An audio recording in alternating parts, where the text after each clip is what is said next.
Հակասական է, գիտեք, հայկական բանակից ստացվող տեղեկությունները շատ հակասական են։ Կա տեղեկություն եւ իշխանության թևն է տեղեկությունը շատ ինտենսիվ տարածում, թեւս վերջերս Վաշինգտոնյան այդ համաձայնություններից հետո ընկել է դրա ինտենսիվությունը, որ մենք զինվում ենք ինտենսիվ։ Սա մի ոլորտ է, որը առանց ռազմական կամ պետական գաղտնիքի տիրապետելու հնարավոր չէ կարծիք հայտնել, եւ եթե մենք նույնիսկ անձնական մակարդակով ինչ որ ձեւով իմանում ենք,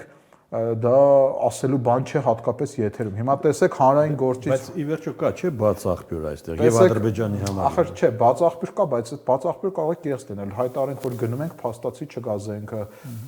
Հայտարարենք, որ չենք գնում, գնենք։ Հիմա տեսեք, օրինակ Դանիել Իոնիսյանը հայտարարեց, որ ես իմ աչքով շատ բան տեսեմ, միանգամից հարց տվեցին, դու ինչ մուտք ունես ռազմական գաղտնիք, եւ ինքը իհարկե սկսեց, որ եւ այլ, բայց դա խնդիր է, օրինակ իմ երազած պետությունում նման հասարակական գործիչը չպետք է նման հայտարարություն անի, որովհետեւ այն միանգամից կասեն քո ինֆորմացիայի աղբյուրը, կամ դու սուտ ես անհիմն բաներ ես ասում, լավ սուտ չասենք, կամ էլ ինչ-որ պաշտոնյա ռազմական գաղտնիք է, սա մեկ։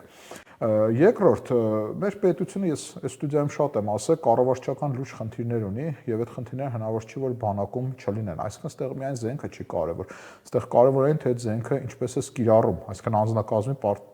պատրաստվածությունը եւ շատ կարեւոր է բանակի այնպիսի կառուցվածքը։ Ես ավելի լայն էի պատկերացնում հարցը, ժամանակերին եղում է հիշեցնեմ, Ադրբեջանը հարձակողական զենք է։ Պարոն Նացական, իմ խորին համոզմամբ ժամանակակից պատերազմում չկան հարձակողական եւ պաշտպանողական զենքեր։ Եթե քո պայմանական ասենք S300-ը, որը իբր պաշտպանողական զենք է, այնուհանդերձ այնքան հզոր է, որ հակառակորդի տարածքը փակում է եւ որպես օդային գերակայության տարր հոբ ցամաքային հոպի միջոցով այնտեղ օգնում է քո կործանիչներին, ապա եղավ հարձակողական զենք։ Մեծ հաշվով շատ դժվար է, էլի մաքուր պաշտպանողական կամ մաքուր։ Հիմա քո տանկը, որը դասական հարձակողական զենք է, պաշտպանության մեջ կանգնած կարող է խփել հակառակորդին։